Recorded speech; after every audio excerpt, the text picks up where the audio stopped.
Clark the Shark Dares to Share. Written by Bruce Hale, illustrated by Guy Francis. Clark the Shark loved school. He loved his teacher and he loved learning. But sometimes Clark got a little mixed up. One marvelous morning, Mrs. Inkydink told Clark's class, "Time for show and share." Benny Blowfish went first. He played a song so sweet and sassy that Clark couldn't help but dance his funky shark dance, with a hip and a hop and a skiddly-widdly wop. "Sit down, please," said Mrs. Inkydink. "But I was sharing too," said Clark.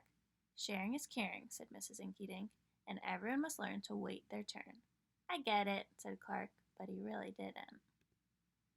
At Reading Roundup, Amanda Eelwiggle won a scrumptious prize for reading the most books. "Sea slug ice cream?" asked Clark. "Yum, yum, I want some." "That's up to Amanda," said Mrs. Inkydink. "But sharing is caring," cried Clark. Mrs. Inkydink nodded. "Yes, I'm aware, but the giver chooses when to share." "Sharing is confusing," said Clark. In reef hockey, Clark chose to share his spectacular skills. "Hockey is awesome," he roared. Clark front faked and back faked. He stick checked and decked.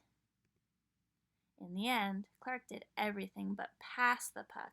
His teammates were cranky. "Hey, hotshot, let someone else score, why don't you?" said his best friend, Joey Mackerel. "But we all shared the win," said Clark.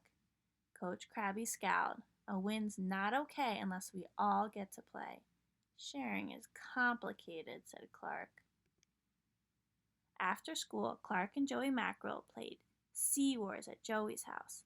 "Wow, is that Dark Waiter?" asked Clark. "Best birthday present ever," said Joey. "Want to play with Fluke Seawalker?" Clark really wanted Dark Waiter, but Joey asked him to wait his turn. Then, when Joey went to get them a snack, Clark couldn't resist. "Must be my turn." It was, after all, the coolest toy ever. "Sea Wars rocks!" cried Clark. "Bam, pow, crunch. Oops." "Clark," cried Joey, "you broke it." "Sorry," said Clark. "I was sharing?" Joey shook his head. "That's not sharing," he said. "That's taking and breaking." Clark the Shark swam home befuddled and bewildered. He didn't understand sharing at all.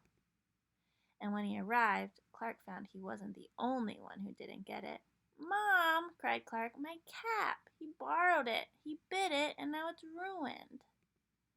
"Teething or no teething," Clark's mother said, "that's no way to treat a cap."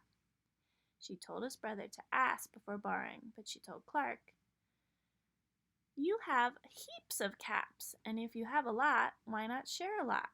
But Clark didn't want to hear it. He swam to his room and sulked up a storm. "Sharing is caring," Clark grumbled.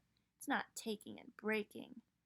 But this only reminded him of what he'd done at Joey's house. Clark's head hurt, as if a big, sharky thought was trying to break free.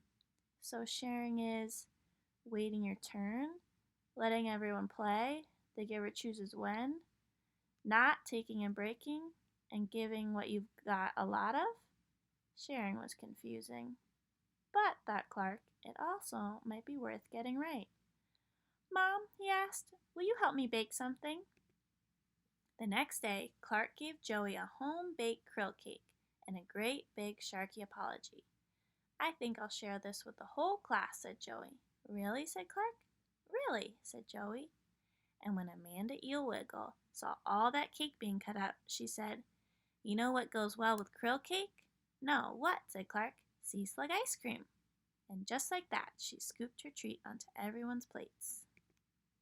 Clark the Shark looked around at all his classmates enjoying cake and ice cream, and he got a warm, wiggly feeling way down deep inside.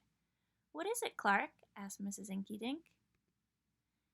With a ginormous grin, Clark broke into the funkiest, sharkiest, funky shark dance ever, and this time all his classmates joined him, with a hip and a hop and a skiddly-widdly wop. "Sharing is sweet," cried Clark the Shark. If you'd like reading response and social emotional learning activities to go with this book, click the link in the description below the video. There's also a link to buy the book if you'd prefer a screen-free story time. And if you enjoyed this video, please like, share, and subscribe for more stories that build character and early learning skills. Thank you for reading with us.